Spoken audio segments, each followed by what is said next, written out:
ये बहुत से प्रश्न आए थ्रो इन का बेसिक तरीका लेने का। कई बच्चे और कई प्रशिक्षक भी जो नए हमारे थ्रो इन के लिए आपका एक पैर ऑन द लाइन होना चाहिए, यानी जैसे बच्चा खड़ा हुआ है बॉल के साथ, इसका एक पैर लाइन पर है, अब ये थ्रो कर सकता है। दूसरे पैर का ऐसा कोई गाइडलाइन नहीं है कि आपका दूसरा पैर लाइन के पीछे हो या लाइन के आगे हो या हवा में।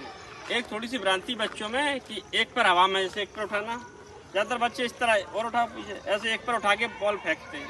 ठीक है, कुछ जो देखा था कि जो उनके सीने वो भी कहते हैं एक पैर हवा में कर ले, तो एक पैर हवा में रखना ऐसा कोई नियम नहीं है हैंडबॉल में। रूल ये है कि आपका एक पैर ऑन द लाइन होना चाहिए, दूसरा पैर चाहे आप हवा में रखो, चाहे इसको पीछे रखो, चाहे इसको आगे रखो, बॉल आगे भी रखो, ये भी रखो, तो भी ये क्लियर थ्रो इन है, इसमें कोई फाउल नहीं है आपका। ठीक, यदि आप ध्यान रखना है कि लाइन पैर दोनों पैर पीछे रखो। यदि आप ऐसे थ्रो इन करोगे तो ये राइट थ्रो इन नहीं है, रेफरी आपको करेक्शन देगा। या आप दोनों पैर आगे कर लोगे, ग्राउंड में आ जाओ दोनों, ये करोगे तो ये भी थ्रो इन नहीं है। सही थ्रो इन का डायरेक्शन सबसे पहले आपको पहचानना चाहिए। जब भी रेफरी दोनों हाथ ऐसे करता है यानी थ्रो इन का डायरेक्शन दिया उसने।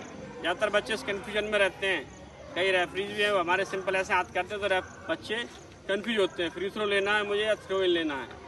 ठीक है, यदि आपका कोर्ट के अंदर फाउल हुआ या कोई भी ऐसी घटना हुई है तो रेफरी उसमें फ्री थ्रो डायरेक्शन दिया तो आपको कोर्ट के अंदर से थ्रो लेना है। ठीक, यदि इस तरह का डायरेक्शन दिया रेफरी ने यानी ये है थ्रो इन, तो आपको लाइन कट के बाहर से लेना है, एक पैर ऑन द लाइन और थ्रो।